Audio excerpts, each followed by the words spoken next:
Hi అండి. Hair fall ఎక్కువగా ఉన్నోళ్ళు స్టవ్ మీద గిన్నె పెట్టుకొని ఒక గ్లాస్ వాటర్ అయితే పోసుకోవాలి. గోరింటాకు పచ్చిదైనా ఎండుదైనా వేసుకోవాలి. కెమికల్ లేకుండా గోరింటాకు మాత్రమే వేసుకోండి.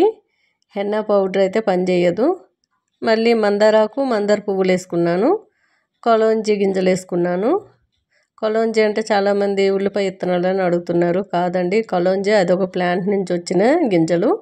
మెంతులు, కొద్దిగా కలబంద ముక్కలు చిన్న చిన్నగా తరిగి వేసుకున్నాను. కలబంద ముక్కలు, అట్లానే ఎండిదైనా పచ్చిదైనా కరివేపాకు వేసుకోండి.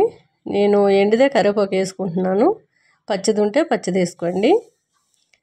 చాలామంది గోరింటాకు దొరకని వాళ్ళు హెన్నా పౌడర్ వాడినట్టయితే ఎయిర్ ఫాల్ ఎక్కువ అవుతుందండి. వాళ్ళు ఎక్కువ రోజులు స్టోరేజ్ ఉండడం కోసం హెన్నా పౌడర్లో కెమికల్ అనేది యూజ్ చేస్తారు. ఎంతో కొంత ఉంటుంది. మీరు గోరింటాకే ఎక్కడైనా ఉంటే తెచ్చి నీళ్ళలో ఆరబెట్టుకొని అది మిక్సీలో వేసి పౌడర్ చేసుకోండి. లేదంటే ఆకులు అలాగే కూడా ఇలా మరిగించుకోవచ్చు. వారంలో 2 సార్లు మీరు ఇలా నెత్తికి అప్లై చేసి ఒక 1 అవర్ అయ్యాక తలస్నానం చేసినట్టయితే మీకు చక్కగా హెయిర్ ఫాల్ అనేది ఆగిపోతుంది. లాంగ్ అండ్ థిక్ హెయిర్ బాగా పెరుగుతుంది. వారంలో 2 సార్లు అయితే కంపల్సరీ పెట్టి చూడండి. ఇది ఇట్లా జాలి పట్టుకోవాలి. బాగా చల్లగా అయ్యాక నెత్తికి అప్లై చేయాలి. వేడిది ఎప్పుడు వేడి వాటర్ కానీ ఇలా వేడిది ఏదైనా లిక్విడ్ కానీ తలకు అప్లై చేయకూడదు. చాలామంది గోరువెచ్చగా కూడా ఆయిల్ చేస్తూ ఉంటారు. అలా కూడా చేయకూడదు. ఎయిర్ ఫాల్ ఎక్కువ అవుతుంది.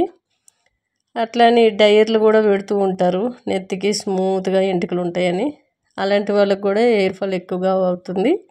మీరు వేడి ఎక్కువగా తగలకుండా స్మూత్గా కూల్గా చల్ల వాటర్తోనే స్నానం చేసినట్టయితే నెత్తికి మంచి రిజల్ట్ అనేది ఉంటుంది. ఏది మీరు హెయిర్కి ప్యాక్ లాగా వేసినా లేదు ఇలా లిక్విడ్ అప్లై చేసుకుంటే బాగా మసాజ్ చేసుకొని పెట్టుకోండి. మంచి బెనిఫిట్స్ ఉంటాయి. ఏదైనా 1 అవర్ ఉన్నాకే తలస్నానం చేయండి. మంచి రిజల్ట్ కనిపిస్తుంది. ఓకేనా? బాయ్ అండి.